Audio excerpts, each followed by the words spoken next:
The question I get the most from my students and their parents is, what do I need to learn for the future? I mean, for me, the answer is something easy to understand, but hard to explain at the same time. We hear the term that the world is changing, and this term has now become a constant reality. We're so preoccupied with our everyday lives, it's easy for us to not realize that we're constantly making history.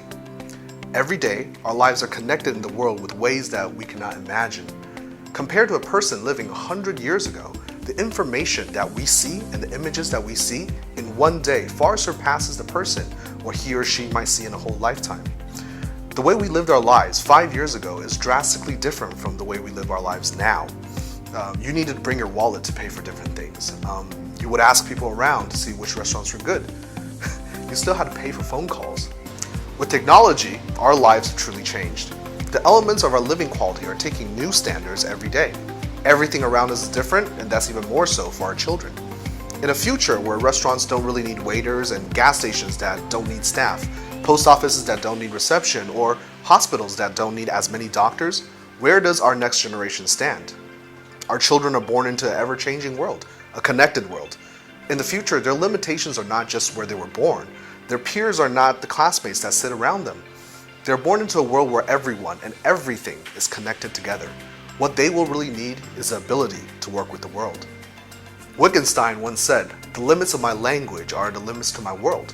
We all understand how important language is for the future, but in what kind of context?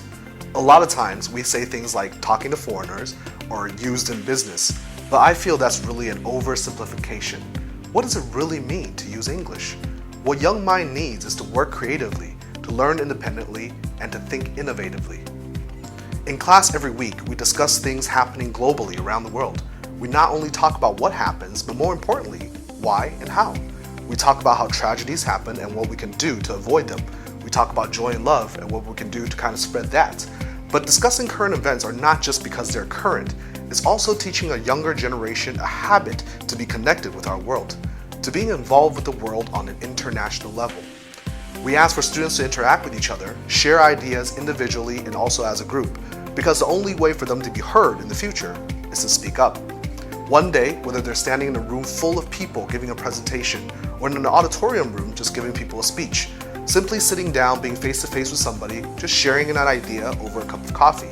Self-expression and socialization is something important for everyone.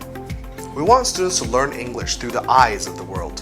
When they learn language, we want them to learn through culture. When they read, we want them to read how everything is written.